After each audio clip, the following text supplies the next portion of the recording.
السلام عليكم ورحمة الله وبركاته.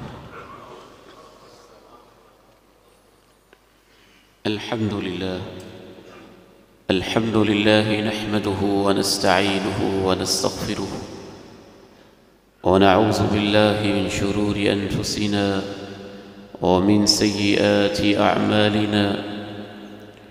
أشهد أن لا إله إلا الله وحده لا شريك له، وأشهد أن محمدًا عبده ورسوله صلى الله عليه وعلى آله وصحبه وسلم. اللهم صل على محمد وعلى آل محمد كما صليت على إبراهيم وعلى آل إبراهيم إنك حميد مجيد. اللهم بارك على محمد وعلى آل محمد كما باركت على إبراهيم وعلى آل إبراهيم إنك حميد مجيد. رب اشرح لي صدري ويسر لي أمري واحلل عقدة من لساني يفقه قولي. اللهم طهر قلبي من النفاق وعملي من الرياء ولساني من الكذب وعيني من الخيانة، فإنك تعلم خائنة الأعين وما تخفي الصدور.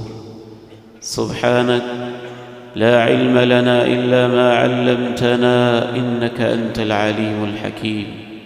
أما بعد، فإن خير الحديث كتاب الله، وخير الهدي هدي محمد صلى الله عليه وعلى آله وصحبه وسلم، وشر الأمور محدثاتها، وكل محدثة بدعة، وكل بدعة ضلالة، وكل ضلالة في النار.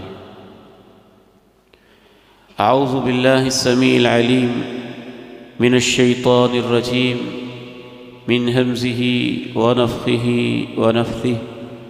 بسم الله الرحمن الرحيم. أقم الصلاة لدلوك الشمس إلى غسق الليل وقرآن الفجر إن قرآن الفجر كان مشهودا. وقال سبحانه وتعالى: والفجر وليال عشر والشفع والوتر والليل إذا يسر. وقال سبحانه وتعالى: والليل إذا عسعس والصبح إذا تنفس.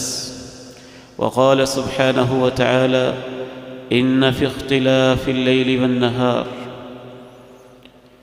انتہائی قابل احترام بھائیوں، بہت ہی عزت کے لائق میرے اس فیدریش بزرگوں، قابل شفقت عزیزوں اور رونحالوں، نماز فجر کس قدر اہم ہے، کیا اس نماز کے اندر برکتیں ہیں، ہماری کوتاہی کی وجوہات کیا ہیں، وہ کیا طریقے ہیں جن کو اپنانے سے ہم اس نماز کی پابندی کر سکتے ہیں. یہ ایک ایسا طویل اور اہم موضوع ہے کہ شاید اس پر 2 لیکچرز ہوں تو یہ مکمل ہو سکے، لیکن چونکہ آج اللہ کی توفیق سے ہم نے اسے مکمل کرنا ہے، جس حد تک ممکن ہوا میں اس موضوع کو نبھانے کی کوشش کروں گا، اس دعا کے ساتھ کہ اللہ رب العزت سب سے پہلے مجھے اور پھر آپ سب کو جو ہم کہیں اور سنیں اس پہ عمل کی توفیق نصیب فرمائے. فجر کا وقت ایک تبدیلی کا وقت ہوتا ہے، ایک چینج کا وقت ہوتا ہے. رات کی تاریکی چھٹتی ہے، صبح کا سپیدہ سحر طلوع ہوتا ہے، ایک نئی روشنی ملتی ہے، ایک نیا دن ملتا ہے، ایک نئی انسان کو زندگی ملتی ہے.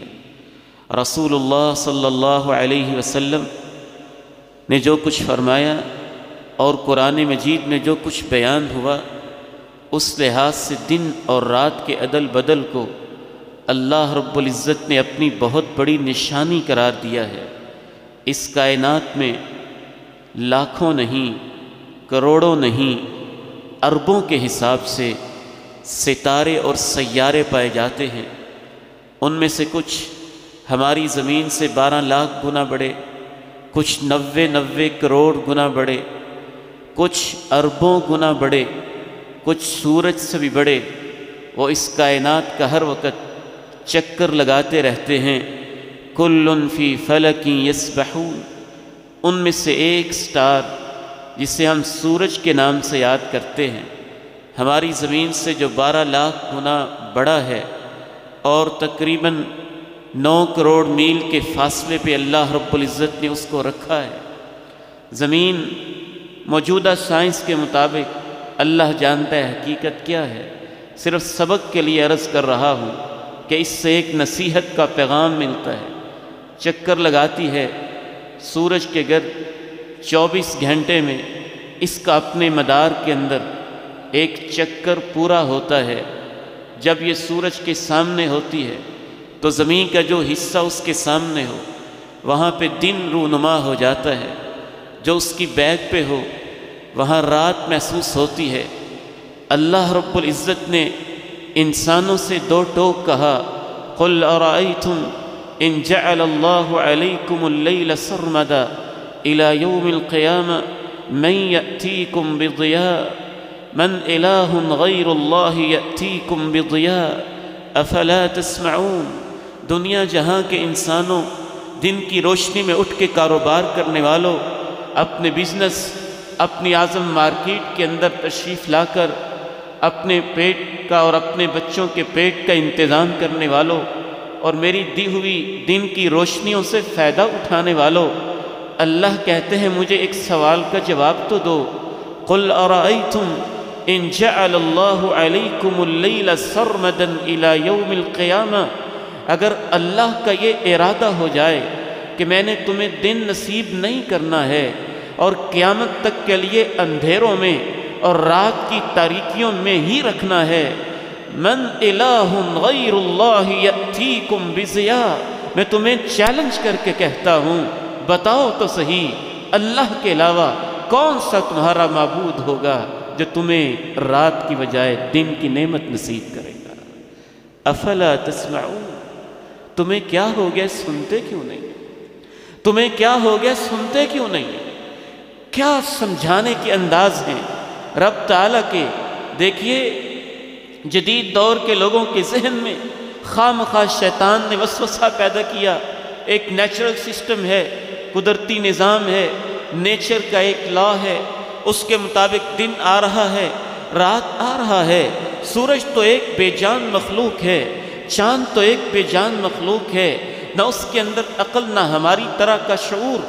رب کا قرآن تم سے پوچھتا یہ ہے، جدید سائنس کو ساتھ میں لایا جائے، یہ فیصلہ کس نے کیا تھا کہ سورج اور زمین کا فاصلہ، ان کی آپس میں ڈسٹنس 9 کروڑ میل کی ہوگی۔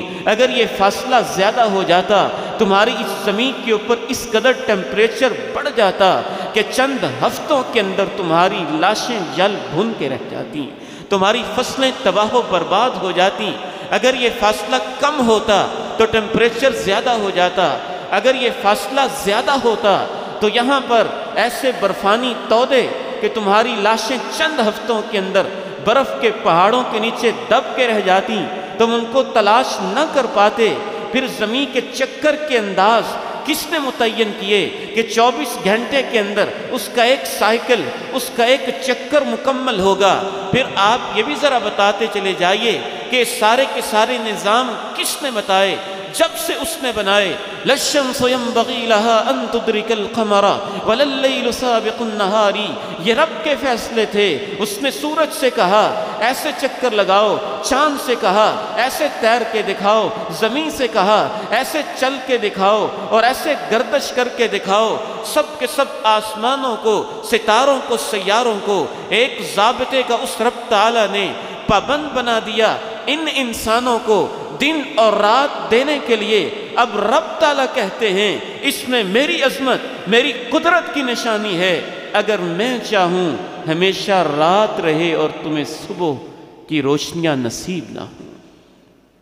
اسی لیے رسول اللہ صلی اللہ علیہ وسلم صبح کے وقت میں جب نئی صبح ملتی، نیا دن ملتا، دن کا آغاز ملتا، رب تعالیٰ سے باتیں کرتے، بستر سے بیدار ہوتے، یہ آیت پڑھتے، ان فی خلق السماوات والارض، زمین و آسمان کی تخلیق میں، دن اور رات کے آنے جانے میں، لآیات لأولی الالباب، عقل مندوں کے لیے نشانیاں ہیں، الذین یذکرون اللہ قیاما وقعودا، جو کھڑے ہوئے بیٹھے ہوئے، وعلی جنوبہم، اپنے پہلوؤں پہ لیٹے ہوئے رب کو یاد کرتے رہتے ہیں۔ یہی عقل مند، یہی دانش مند، یہی ہوش مند، یہی فہم و فراست والے لوگ ہیں۔ کبھی آپ صبح کی روشنی کو دیکھتے تو رب کے سامنے یوں دعائیں کرتے، اللہم ما اصبح بی من نعمہ او باحد من خلقک فمنک وحدک لا شریک لک فلک الحمد ولک الشکر۔ اے اللہ، آج کے اس دن میں اور صبح میں میرے اوپر جتنی نعمتیں ملیں گی وہ تیری طرف سے ہوں گی، تیری مخلوق میں سے جس کو نعمت ملے گی وہ تیری طرف سے ہوگی۔ کبھی آپ یوں دعا کرتے، اصبحنا واصبح الملک للہ والحمد للہ والحمد للہ، اے اللہ ہماری صبح تیری توفیق سے ہے، تیری پوری کائنات کی صبح تیری توفیق سے ہے۔ کبھی آپ یوں کہتے، اللہم انت ربی لا الہ الا انت خلقتنی وانا عبدک، اے اللہ تو میرا معبود برحق ہے، میں تیرا بندہ ہوں، تو نے مجھے پیدا کیا ہے، کوتاہیاں کمزوریاں اگر ہوتی ہیں تو میری طرف سے ہوتی ہیں، اے اللہ تو اپنے وعدوں کے اوپر قائم ہے۔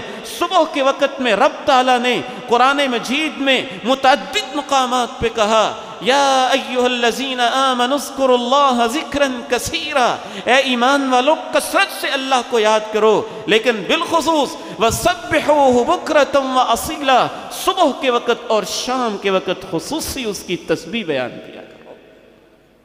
فسبحان اللہ حین تمسون وحین تصبحون، اللہ ہی کی پاکیاں بیان کیا کرو جب تم صبح کرو، اللہ ہی کی عظمت بیان کیا کرو جب تم شام کیا کرو۔ تو صبح کا وقت ایک عظیم وقت ہوتا ہے، اس میں انسان نیند جو کہ موت کی بہن ہے اس سے بیدار ہو رہا ہوتا ہے۔ کتنے ہی لوگ بستر پہ لیٹے رہ جاتے ہیں، رات کو لیٹتے ہوئے بھی اللہ کے پیغمبر یہ دعا کر کے سوتے، ان امسکت نفسی فرحمہا وان ارسلتہا فاحفظہا بما تحفظ بہ عبادک الصالحین، اے اللہ میں سونے لگا ہوں، اگر میری روح تیرے پاس رہ جائے تو رحم کر دینا، اگر تو میری روح کو صبح کے وقت جب میں اٹھوں میرے جسم میں واپس بھیج دے، فرحمہا فاحفظہا بما تحفظ بہ عبادک الصالحین، پھر تو میری ویسے حفاظت کرنا جیسے تو اپنے نیک بندوں کی حفاظت کیا کرتا ہے۔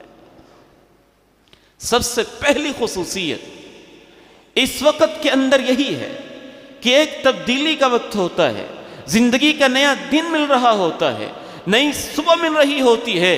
انسان کو یاد آنا چاہیے کہ میری زندگی کے شب و روز اسی طرح ہی تو پوری زندگی کٹتی جا رہی ہے۔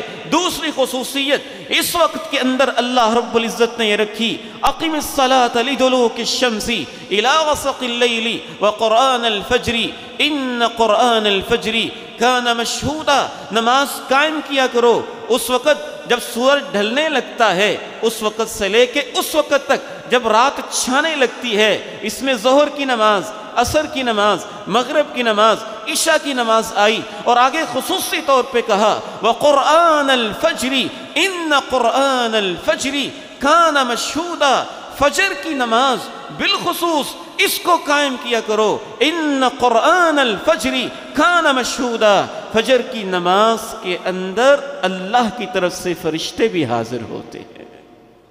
اس حدیث کی تفسیر میں امام طبری رحمہ اللہ جو ہماری اسلامی تاریخ کے شاید سب سے بڑے مفسر ہیں صحابہ و تابعین کے بعد، فرماتے ہیں کان مشہودا، ایک تو روایت میں وضاحت آ گئی، جناب ابو ہریرہ رضی اللہ تعالی عنہ فرماتے ہیں تجتمع ملائکۃ اللیل وملائکۃ النہار، کچھ وہ فرشتے ہیں جن کی دن کی ڈیوٹیز ہیں، کچھ وہ فرشتے ہیں جن کی رات کی ڈیوٹیز ہیں۔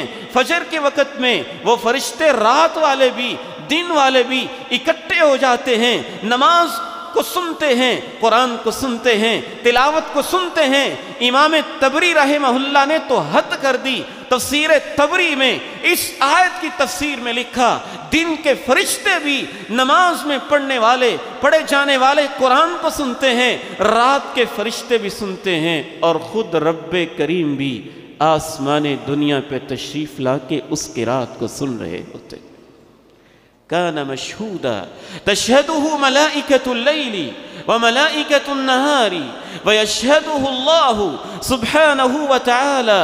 اس نماز کے اندر تیسری خصوصیت رب کریم نے یہ رکھی ہوئی ہے، قرآن و حدیث سے یہ معلوم ہوتا ہے کہ فجر کی نماز جو شخص بھی باجماعت ادا کر لیتا ہے اور عشاء کی نماز باجماعت ادا کر لیتا ہے، رسول اللہ صلی اللہ علیہ وسلم ارشاد فرماتے ہیں من صلى العشاء في جماعة فكأنما قام نصف الليل ومن صلى الصبح في جماعة فكأنما قام الليل كله۔ جو شخص عشاء کی نماز باجماعت پڑھ لے اس کے نام اعمال میں ثواب لکھا جاتا ہے کہ آدھی رات تک تہجد پڑھتا رہا ہے۔ ومن صلى الصبح في جماعة، اور جو صبح کی نماز بھی باجماعت پڑھ لے اس کے نام اعمال میں لکھا جاتا ہے کہ یہ تو سویا ہی نہیں، ساری رات تہجد ہی پڑھتا رہا ہے۔ اس کی نماز کو بھی عبادت لکھ لیا جاتا ہے، گویا آپ کی پوری رات کے فیصلہ صبح کی نماز پہ ہوتا ہے۔ اگر آپ صبح کی نماز نہ پڑھ سکے تو بد نصیبوں والی رات آپ نے گزاری۔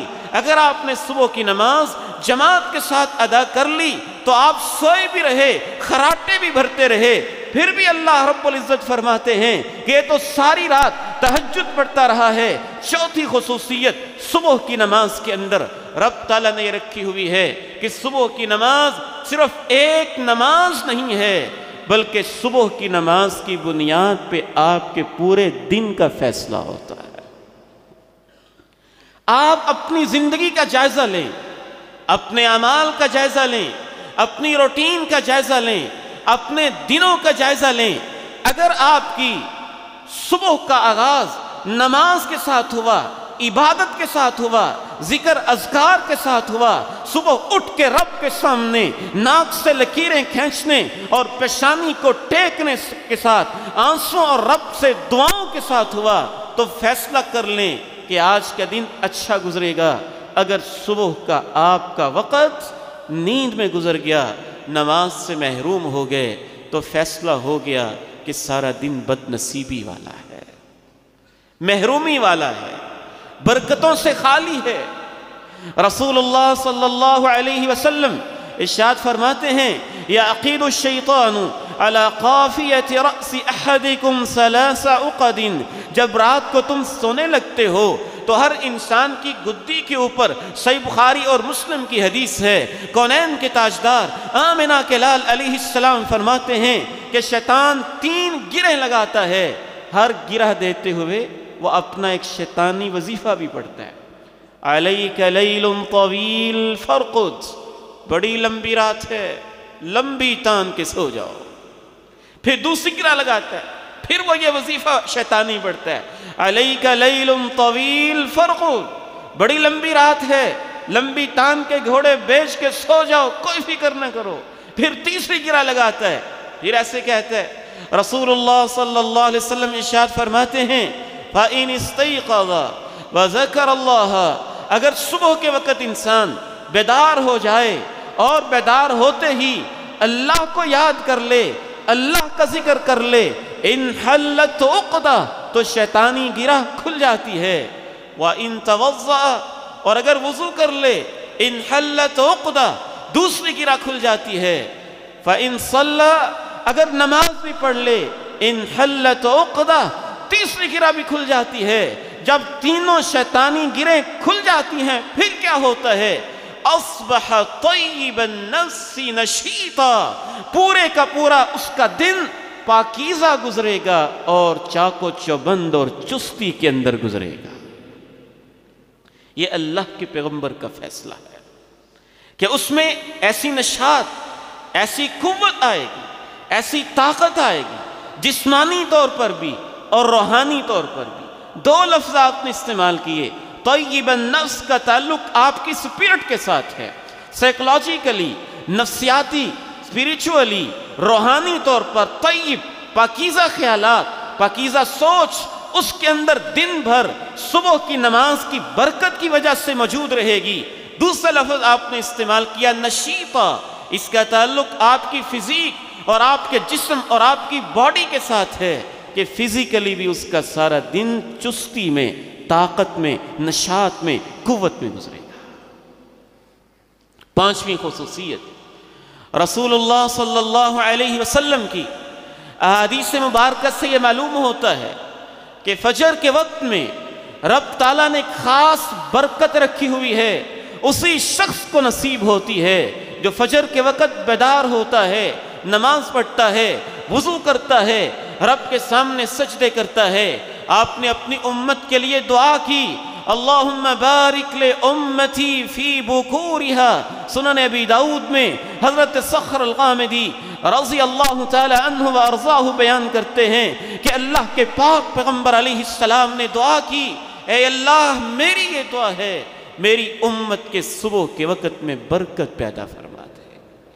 جناب صخر الغامدی رضی اللہ تعالی عنہ بیان فرماتے ہیں وَكَانَ رَسُولُ اللَّهِ صلی اللہ علیہ وسلم اذا بعث سریة او جیشا، کہ میں نے اللہ کے پیغمبر کو ساری زندگی دیکھا جب بھی کافروں کے خلاف کسی جہادی قافلے کو روانہ کرتے تھے تو صبح صبح بھیج دیتے تھے، صبح صبح بھیج دیتے تھے. اور یہ خود تاجر تھے. کہتے ہیں کہ میں بھی جب بھی تجارت کے لیے کوئی معاہدہ، کوئی کانٹریکٹ، کسی سے ڈیلنگ، کسی سے معاملہ کرتا تو صبح صبح کرتا، اور اللہ نے مجھے اس کی برکت سے بہت مال و دولت سے نواز رکھا تھا. صبح کے وقت میں ایک برکت اللہ تعالیٰ نے رکھی ہوئی ہے. جو اس وقت سے محروم رہ گیا وہ اس برکت سے محروم رہ گیا. نماز فجر کے اندر چھٹی خصوصیت اللہ کے پیغمبر علیہ السلام کی احادیث مبارکہ سے یہ معلوم ہوتی ہے.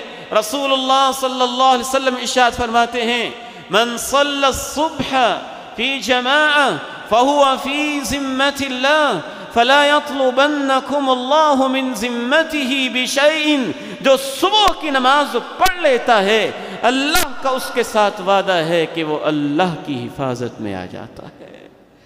زندہ بھی رہے گا تو اللہ اس کے ساتھ ہوگا. اگر اس کی قسمت میں اس دن موت بھی لکھی ہے تو اللہ کی حفاظت میں ہوگا. فَلَا يَطْلُبَنَّكُمُ اللَّهُ مِن ذِمَّتِهِ بِشَيْءٍ. فرمایا میری امت کے لوگوں اللہ کی حفاظت کو ضائع نہ کرنا. جو یہ نماز نہیں پڑھتا وہ اللہ کی حفاظت کو چھوڑ رہا ہے، ترک کر رہا ہے، اس سے محروم ہو رہا ہے، اس سے بے نیاز ہو رہا ہے، اللہ کے ذمے میں وہ نہیں آنا چاہتا ہے. آپ فرماتے ہیں دیکھنا اللہ کے ذمے کو ضائع نہ کرنا. جو اللہ کے ذمے، اللہ کے وعدے، اللہ کی حفاظت کو ضائع کر دے گا کل قیامت کے دن اللہ اس سے اس کا حساب لیں گے.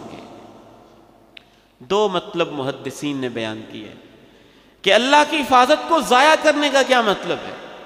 ایک مطلب یہ ہے کہ جو بھی نمازی آدمی ہے، فجر کی نماز پڑھ چکا ہے، وہ اللہ کی حفاظت میں ہے. اس کے مال کا خیال رکھنا، اس کی عزت کا خیال رکھنا، اس کی آبرو کا خیال رکھنا امت اسلامیہ کے ہر فرد کے ذمے ہو جاتا ہے. اور جو فجر کے نمازی انسان کی عزت پہ ڈاکہ ڈالتا ہے گویا وہ اللہ کی حفاظت میں رکھنے ڈالتا ہے، کل اللہ اس سے حساب لیں گے. اور دوسرا مطلب یہ ہے کہ فجر کی نماز اللہ کی حفاظت کا سرٹیفکیٹ ہے، اور جو اس نماز کو ضائع کرتا ہے وہ اس سرٹیفکیٹ کو ضائع کر دیتا ہے، اس سے بھی اللہ حساب لیں گے.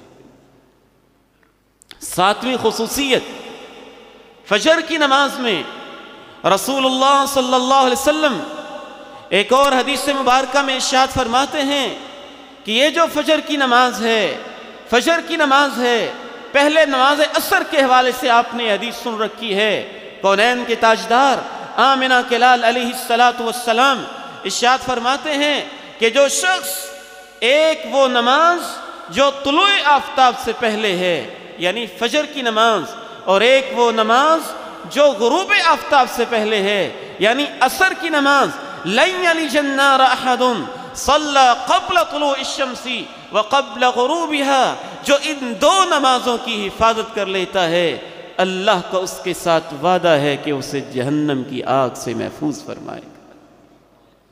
آٹھویں خصوصیت، کل قیامت کا دن ہوگا، اذا الشمس كورت واذا النجوم انكدرت واذا الجبال سيرت واذا العشار عطلت واذا الوحوش حشرت واذا البحار سجرت واذا النفوس زوجت واذا الموءودة سئلت بأي ذنب قتلت واذا الصحف نشرت واذا السماء كشطت واذا الجحيم سعرت واذا الجنة أزلفت۔ سورج کو لپیٹ دیا گیا، چاند کو گہنا دیا گیا، آسمان کے ٹکڑے ٹکڑے ہو گئے، زمین کو شق کر دیا گیا، اس پہ زلزلے برپا ہو گئے، روحوں کو مردہ جسموں کے ساتھ جوڑ کے ان کو زندہ کر دیا گیا، انسانوں کے نامہ اعمال اور ان کی پوری زندگی کی کارستانیاں اور ان کی پوری زندگی کی ڈائریاں ان کے سامنے کھول کے رکھ دی گئیں۔ جہنم کو قریب کر دیا گیا، جنت کو بھی قریب لایا گیا، جہنم دھاڑنے لگی ہے، جنت سے خوشبوئیں آنے لگی ہیں۔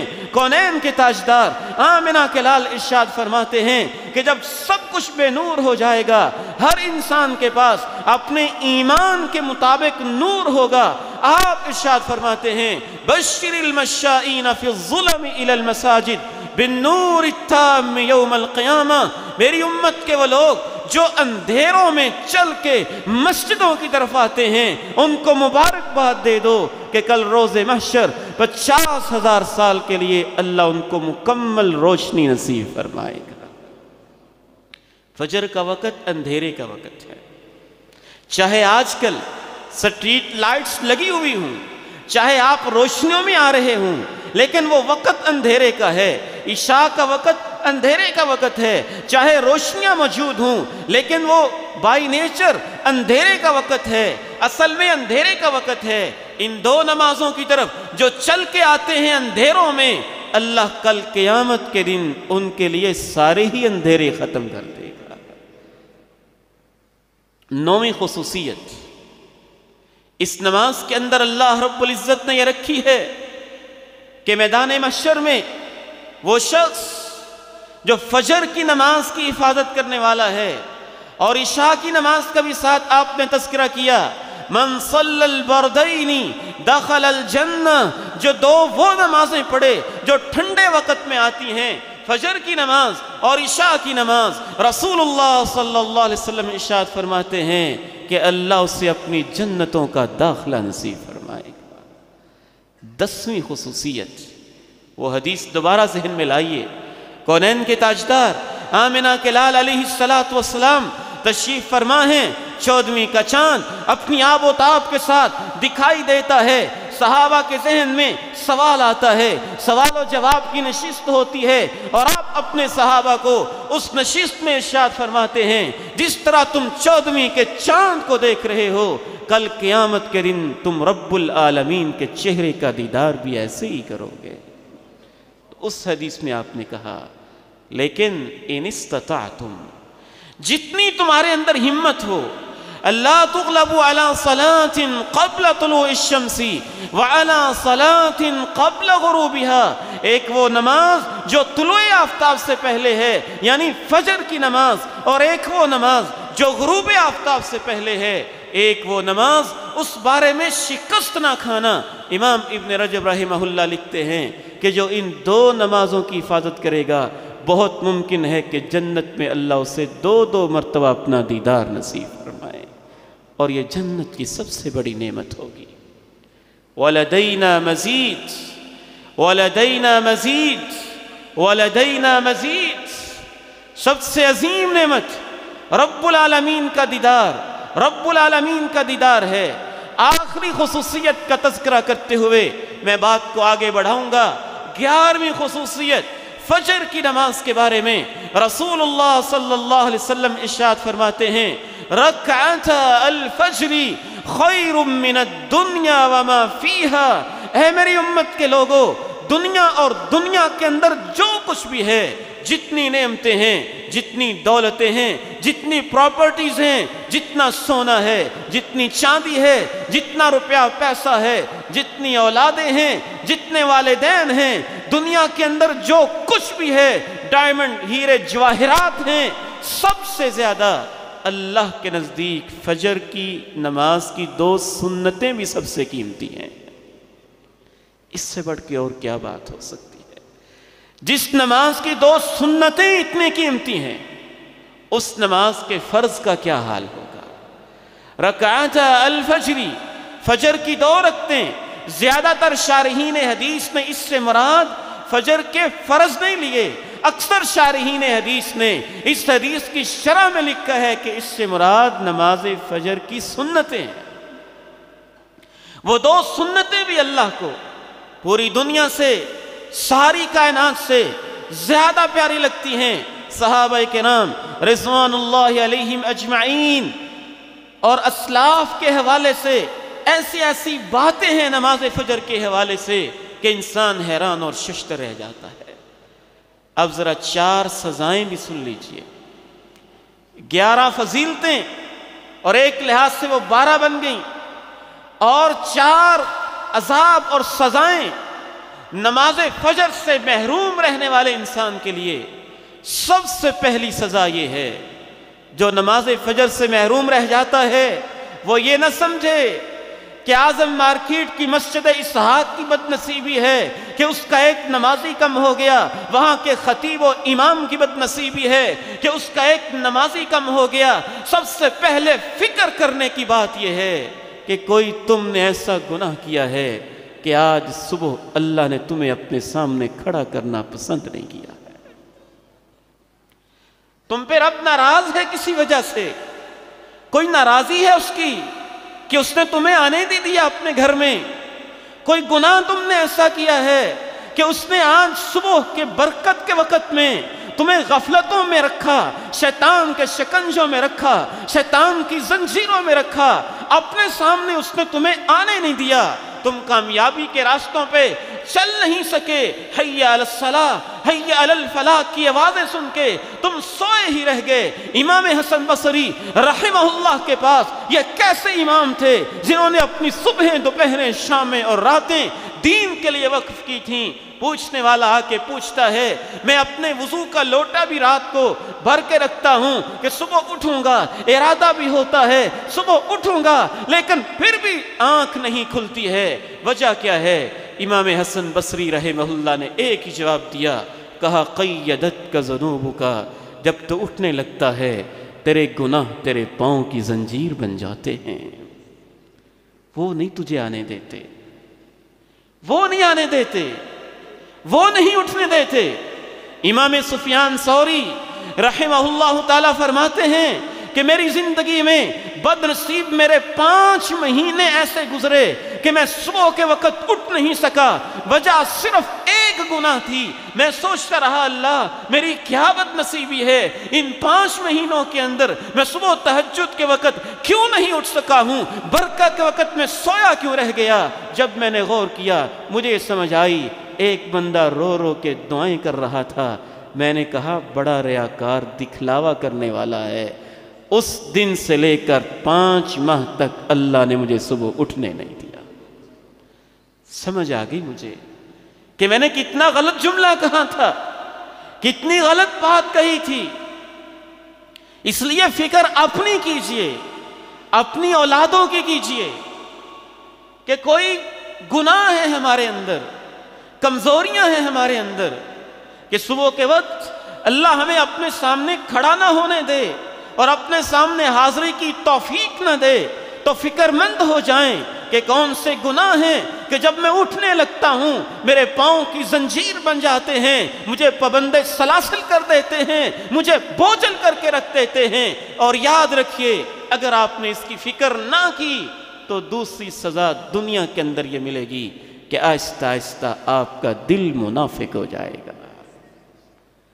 رسول اللہ صلی اللہ علیہ وسلم کے صحابہ کہتے ہیں کہ جب ہم میں سے کوئی شخص فجر کی نماز میں نہیں آتا تھا اور عشاء کی نماز میں نہیں آتا تھا، ہم سوچتے تھے یہ منافق ہی ہوگا۔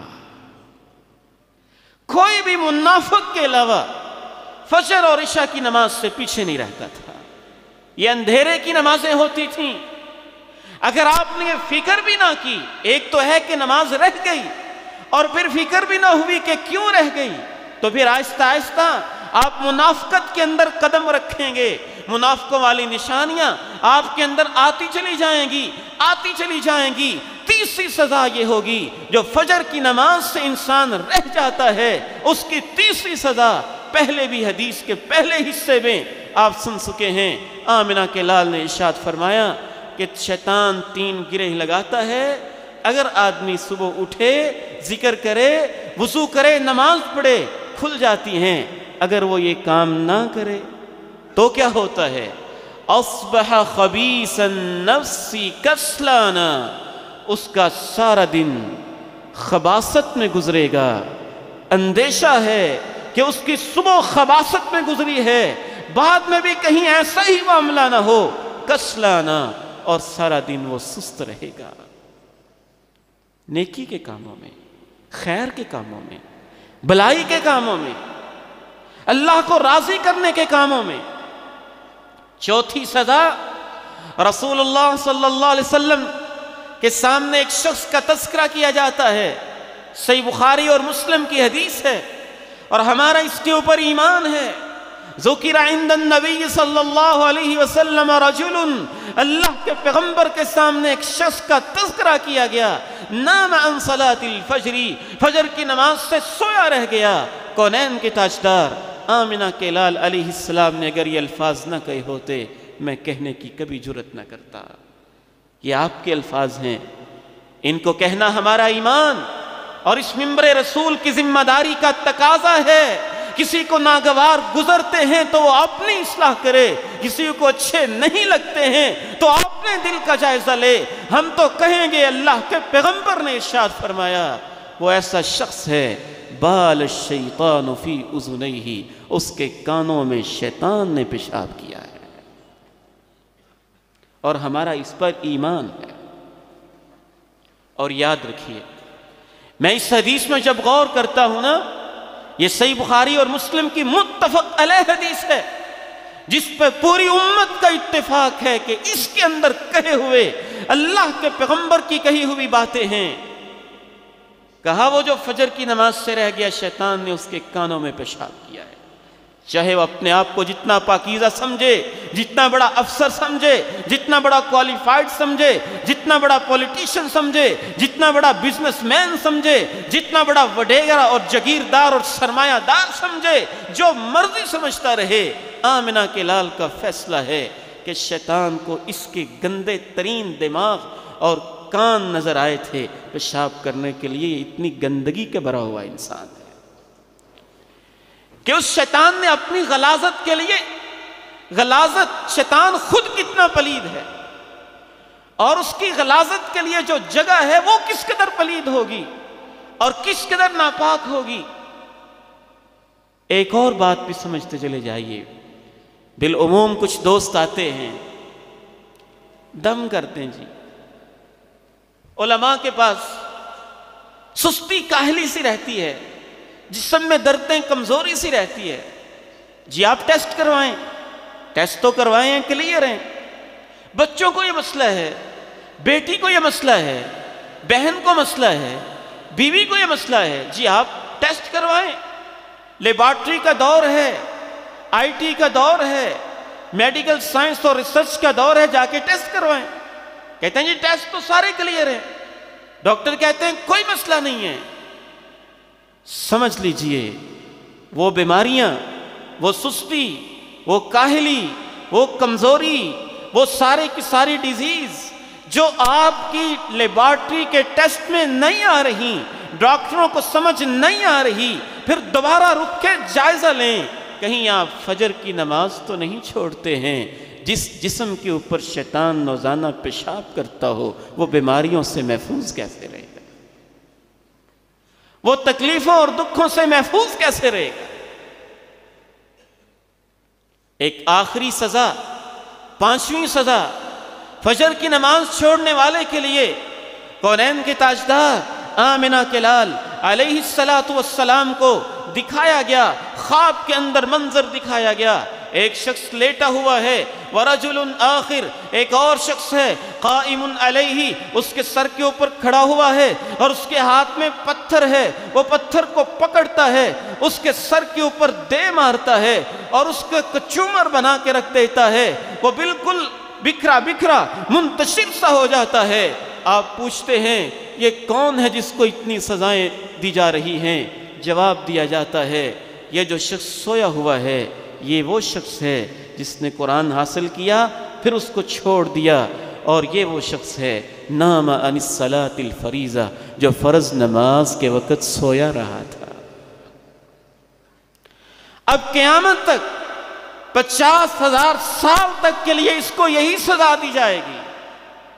یہ بڑا آرام کرنا چاہتا تھا، کر لیا اس نے جو آرام کرنا تھا، اب اس کے آرام کے مرکز میں اس کے دماغ کو، اس کے سر کو پتھر کے ساتھ کچلا جائے۔ آئیے میرے محترم بھائیوں، آخری 10-15 منٹ کے اندر ہم اس مسئلے کی طرف آتے ہیں کہ ہم نے اپنی فجر کی نماز کو کیسے سنبھالنا ہے۔ بالخصوص آج کے اس دور میں میں حیران ہوتا ہوں دیکھ دیکھ کے، وہ لوگ، وہ نوجوان، وہ بیٹے اور بیٹیاں جن کے ماں باپ تہجد کے وقت رات کے 2-3 بجے اٹھ کے مصلے پہ کھڑے ہونے والے اور اپنے آنسوؤں سے اپنی جائے نماز کو تر کرنے والے اور اپنی داڑھیوں کو گیلے کرنے والے تھے، آج ان کی اولادیں بھی فجر کی نماز کے وقت سوئی رہ جاتی ہیں۔ اور جس قدر رب کی نعمتیں زیادہ ہو گئیں ان علاقوں میں اسی قدر ناشکری بھی زیادہ ہے۔ جس قدر زیادہ گھر آرام دہ ہے، زیادہ سہولتیں ہیں، خوبصورت لاکھوں کے بیڈ ہیں اور اے سی لگے ہوئے ہیں، اسی قدر زیادہ دیکھا گیا ہے نماز سے اللہ کی نعمتوں سے زیادہ فائدہ اٹھا کے ناشکری بھی زیادہ کی جا رہی ہے۔ کیسے ہم نے اس نماز کی حفاظت کرنی ہے؟ اس کا سب سے پہلا طریقہ ہے اپنی رات کو مینج کریں۔ سلیپنگ مینجمنٹ باقاعدہ ایک سمجھنے کی چیز ہے، سنت کی روشنی میں، کہ اپنی نیند کو مینج کریں، سونے کے اوقات کو مینج کریں۔ ہم تو کمزور لوگ ہیں۔ صحیح بخاری اور مسلم کی حدیث ہے، جناب ابو قتادہ رضی اللہ تعالی عنہ بیان کرتے ہیں، کونین کے تاجدار آمنہ کے لال علیہ السلام ایک غزوے سے واپس آ رہے ہیں، جہاد سے واپس آ رہے ہیں۔ میں اس حدیث کو کئی دفعہ پڑھتا ہوں تو رونگٹے کھڑے ہو جاتے ہیں۔ دن بھر تلواریں چلاتے رہے، نیزوں کی انیوں پہ اپنی جانیں ہتھیلیوں پہ رکھ کے رب کی راہ میں قربان کرنے کے لیے دشمنوں سے لڑتے رہے ہیں، دن بھر کے تھکے ہوئے ہیں۔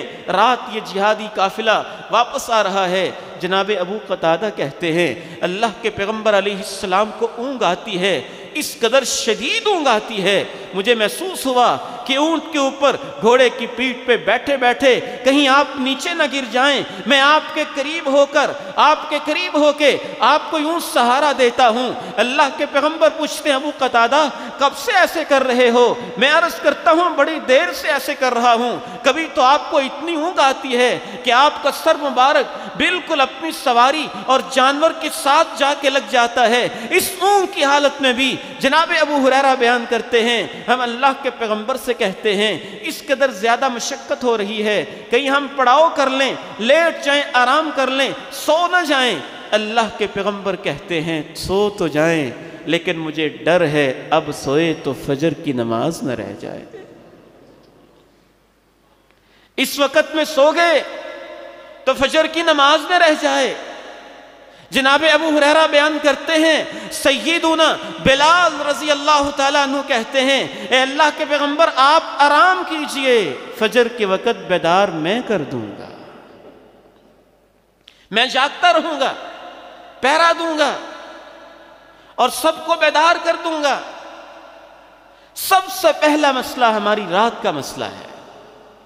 فیس بک پہ بیٹھے ہیں، واٹس ایپ پہ چیٹنگ ہے، انٹرنیٹ کی ویب سائٹ اوپن ہے، دنیا جہاں کے معاملات یا فضول میں گپ شپ جاری ہے، خواہ مخواہ کی پوری دنیا کی اطلاعات لینے کا ایک تجسس ہے، کوئی گناہ کی بات نہیں، لیکن پوری دنیا کے حالات سے مطلع ہونے کے لیے اپنی قبر کو برباد کر لینا اور اپنی فجر کو ضائع کر لینا اور اپنی زندگی کو داؤ پہ لگا دینا، یہ کہاں کی دانشمندی ہے؟ اس لیے سب سے پہلا کام کرنے کا یہ ہے کہ رات وقت پہ سو جائیں، جلدی سو جائیں، فکر لے کے سو جائیں، رب کی رضا کے لیے سو جائیں، فجر کی نماز کی خاطر سو جائیں، یا اگر جاگنا ہے تو پھر فجر تک جاگتے رہے اور نماز پڑھیں۔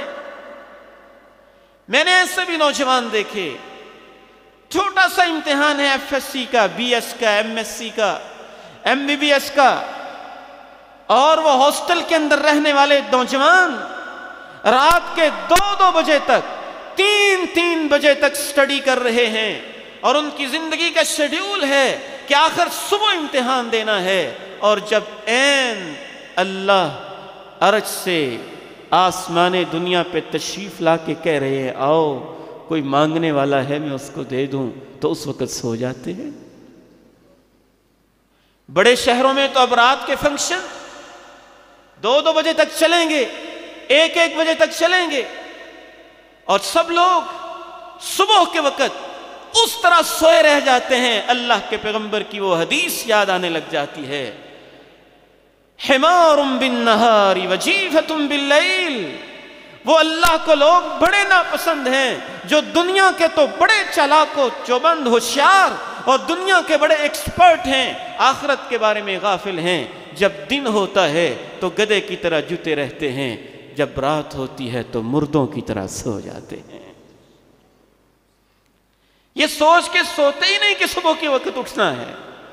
اسی لیے رسول اللہ صلی اللہ علیہ وسلم کی سنت مبارکہ ہے، كان يكره النوم قبل العشاء والحديث بعد۔ اللہ کے پیغمبر علیہ السلام ضرورت کے بغیر عشاء سے پہلے سونے کو پسند نہیں کرتے تھے، اور عشاء کے بعد گپ شپ کو پسند نہیں کرتے تھے۔ کوئی علمی گفتگو، کوئی کام کی گفتگو، کوئی ضرورت کی گفتگو، کوئی فیملی میٹر، کوئی مہمان کا استقبال، میزبانی کا مسئلہ، کوئی دین کی بات، کوئی حرج نہیں۔ لیکن خواہ مخواہ اتنی لیٹ نائٹ جاگنا کہ جس سے پتا ہے کہ صبح کی نماز میری رہ جائے گی، سب سے پہلا کام اپنے سلیپنگ جو آورز ہیں، جو نیند کے اوقات ہیں، ان کو مینج کریں، اور فجر کی نماز کی خاطر، اللہ کے دیدار اور اللہ کی رضا کی خاطر مینج کریں۔ دوسرا کرنے کا کام یہ ہے کہ اپنے گھر کے اندر ایسا نظام بنائیں کہ ایک دوسرے کو اٹھنا اٹھانا ہے۔ جناب انس بن مالک رضی اللہ تعالی عنہ بیان کرتے ہیں، میں 6 ماہ تک کونین کے تاجدار آمنہ کے لال اللہ کے پیارے پیغمبر کو اپنی آنکھوں سے دیکھتا رہا۔ 6 ماہ تک جب بھی مسجد میں گزرتے تھے، مسجد کی طرف جانے کے لیے فجر کے وقت اپنی بیٹی سیدہ فاطمہ کو بیدار کر کے پھر مسجد میں جایا کرتے تھے، اور یہ کہتے تھے الصلاة الصلاة یا اہل البیت، اے نبی کے گھر والوں نماز کا وقت ہو گیا۔ پھر یہ آیت پڑھتے تھے کہ اللہ اہل بیت تمہیں خصوصی طور پہ پاکیزہ کرنا چاہتا ہے۔ حضرت عمر فاروق رضی اللہ تعالی عنہ یہ تو بیدار بھی کرتے، اور جو بیدار نہ ہوتا اس کا احتساب بھی کرتے کہ کیوں نہیں بیدار ہوئے، کیوں نہیں اٹھے۔ ہمارے گھروں کے بھی تو کچھ رولز ہونے چاہیے، اور اس بارے میں فکر مندی ہونی چاہیے کہ کل قیامت کے دن یہ سفید ریش والے بزرگ یہ تو جنت کی طرف جا رہے ہیں، اور ان کی آنکھوں کے سامنے ان کے بیٹے کے سر کو پتھر مار کے کچلا جا رہا ہے کہ یہ سویا رہ گیا تھا۔ تو اس وقت انسان کی فیلنگز کیا ہوں گی، انسان کے احساسات کیا ہوں گے، اور وہ کیا سوچتا ہوگا۔ دوسرا کرنے کا یہ کام ہے کہ ایک دوسرے کو بیدار کرنے کا نظام بنائیں، اور اسے سنت سمجھیں، صحابہ کا طریقہ سمجھیں۔ صحابہ کرام رضوان اللہ علیہم اجمعین اس کا اہتمام کیا کرتے تھے۔ جناب علی مرتضیٰ رضی اللہ تعالیٰ عنہ، ان کے بارے میں بھی آتا ہے، گھر والوں کو بیدار کرتے، سیدنا عمر فاروق بیدار کرتے، اور تو اور ہماری ماں حضرت عائشہ رضی اللہ تعالیٰ عنہ سے پوچھا گیا اللہ کے پیغمبر کی رات کیسے ہوتی تھی؟ بیان کیا رات کو جلدی سو جاتے تھے، صبح اٹھ جاتے تھے، جتنی اللہ چاہتا تھا نماز پڑھتے تھے، جب نماز سے فارغ ہوتے تو مجھے بیدار کرتے تھے، عائشہ اٹھ جاؤ نماز کا وقت ہو گیا ہے۔ اور تو اور اللہ کے پیغمبر کی دعا ملے گی اس گھر کو جس گھر کے اندر ایک دوسرے کو اٹھانے کا ماحول ہو۔ کیا خیال ہے؟ آپ اپنے عالم سے کہتے ہیں میرے لیے دعا کرنا، کسی بزرگ نیک آدمی سے کہتے ہیں میرے لیے دعا کرنا، کیا خیال ہے اللہ کے پیغمبر کی دعا نہیں چاہیے؟ آپ کی دعا مل جائے تو رہتا کیا ہے پیچھے؟ رسول اللہ صلی اللہ علیہ وسلم ارشاد فرماتے ہیں رحم اللہ رجلا، یا اللہ میری دعا ہے اس بندے پہ اپنی رحمت فرمانا جو صبح کے وقت اٹھ کے نماز پڑھے، پھر وہ اپنی بیوی کو بیدار کر دے، اور اس عورت پہ رحم کرنا جو صبح کے وقت اٹھے اور اپنی خامن کو بیدار کر دے۔ یہ حدیث کا خلاصہ ہے، بڑی خوبصورت حدیث ہے، وقت اجازت نہیں دیتا کہ میں اس کی تفصیل میں جاؤں۔ اور تو اور صبح کی نماز پڑھ کے اپنی جگہ پہ بیٹھنے والے کے لیے تو اللہ کے فرشتے بھی دعا کرتے ہیں، اللہم اغفر لہ، اللہم ارحمہ، یا اللہ یہ نماز پڑھ کے اب تجھے یاد کر رہا ہے، اس سے معاف کر دے، اس پہ رحم فرما دے۔ آئیے میرے محترم بھائی اور بزرگوں، اللہ رب العزت سے دعا ہے کہ اللہ تعالیٰ مجھے اور آپ کو اس نماز کی فکر کرنے کی توفیق نصیب فرمائے، اور اس کے لیے جو بھی ضروری اقدامات ہیں ہمیں اپنے گھروں میں کرنے کی توفیق نصیب فرمائے۔ وآخر دعوانا ان الحمد للہ رب العالمین۔